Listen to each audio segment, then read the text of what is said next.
Gunung Lawu menjadi salah satu gunung di Jawa yang sering menjadi lokasi kegiatan pendakian. Kendati begitu, cukup banyak misteri yang menyelimuti gunung setinggi 3.265 meter ini. Sejarah Gunung Lawu pun kerap dikaitkan dengan legenda tentang Prabu Brawijaya kelima, raja terakhir Kerajaan Majapahit.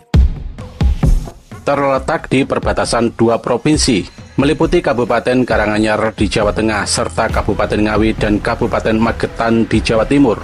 Lawu menempati posisi ke-76 gunung tertinggi di dunia.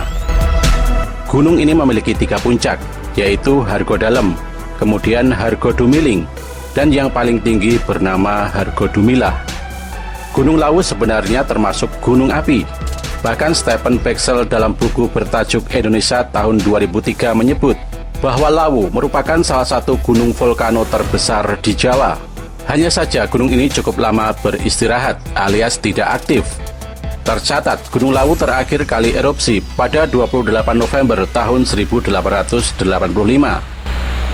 Selain sebagai lokasi pendakian, Gunung Lawu terbilang populer karena terdapat banyak destinasi wisata di sekitarnya. Sebut saja Tawangmangu, kemudian Cemoro Sewu, ada juga Telaga Sarangan, Candi Sukuh, Candi Cetho, Astana Giribangun, Kebun Teh Jamus, berbagai lokasi air terjun, dan masih banyak lagi.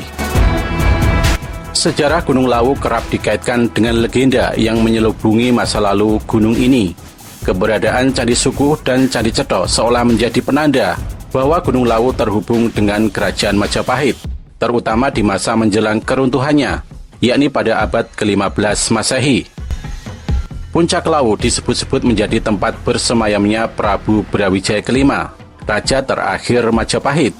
Brawijaya kelima adalah ayahanda Raden Patah, yang nantinya mendirikan kerajaan Islam pertama di Jawa, yakni Kesultanan Demak, sekaligus memungkasi riwayat Majapahit. Terlepas dari pro dan kontra yang kemudian muncul, keterkaitan Prabu Brawijaya kelima dengan Gunung Lawu tercatat dalam beberapa referensi.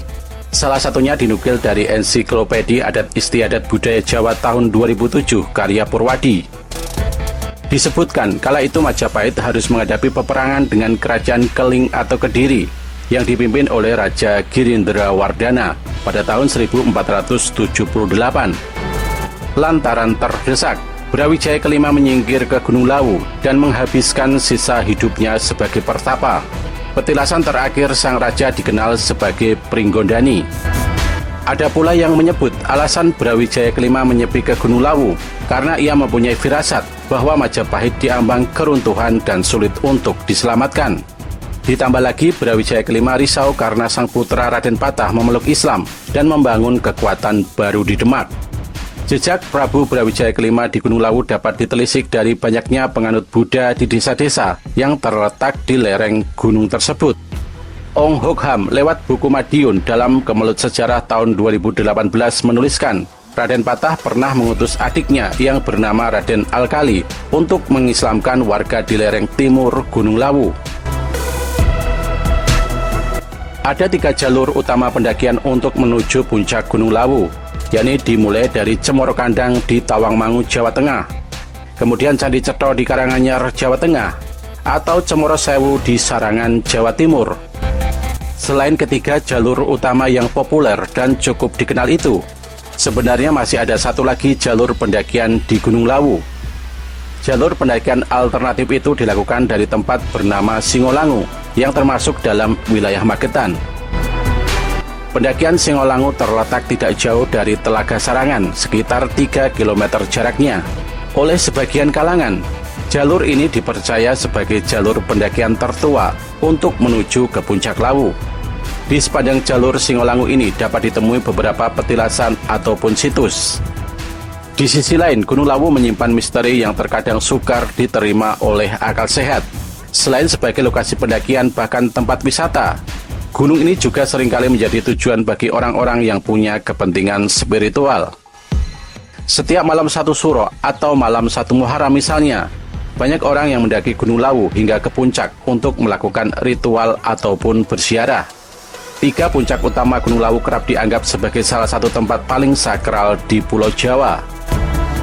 Rizky Ridya Semara dalam kisahnya yang bertajuk Sukuh Misteri Portal Kuno di Gunung Lawu tahun 2016 menuliskan bahwa bagi kalangan tertentu, kawasan Gunung Lawu adalah pusat dari segala rahasia tanah Jawa dan Nusantara. Gunung Lawu menyimpan beberapa sejarah dan misteri yang masih belum terpecahkan. Salah satunya soal bangunan piramida di puncaknya. Peneliti asal Jerman yakni Franz Wilhelm Junghun konon pernah melakukan ekspedisi ke Gunung Lawu. Junghun konon memulai ekspedisinya pada 11 Mei tahun 1838. Ia mengawali perjalanannya dari arah paling barat laut dari 3 anak gunung, yaitu Argo Blungko setinggi 3.100 meter.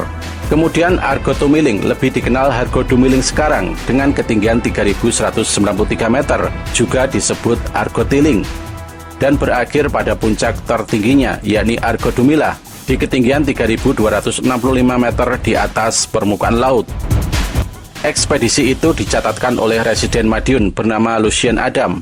Pada antara Lawu dan Wilis, arkeologi dan legenda Madiun Raya berdasarkan catatan Lucien Adam. Pada catatannya, Junghun mencatatkan bagaimana puncak tertinggi tersebut terletak tepat di perbatasan Madiun dan wilayah Surakarta. Junghun menyebut di tengah-tengah pada puncak Argo Blungko yang diduga kuat kini Argo Dalam terdapat sebuah lubang persegi yang besar. Ujungnya tampaknya telah dibentuk oleh dinding dan oleh karena itu tampak seperti telah mendapatkan sentuhan seni.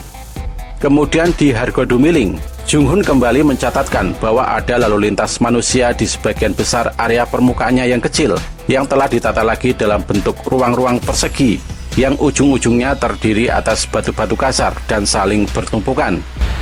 Ketika sampai di lereng utara Dumilah, Junghun sekali lagi menemukan beberapa teras yang telah dibentuk oleh manusia. Teras-teras ini hanya dikelilingi dengan bongkahan batu besar yang bertumpuk di atas satu sama lain dan tidak memanjang sampai ke puncak.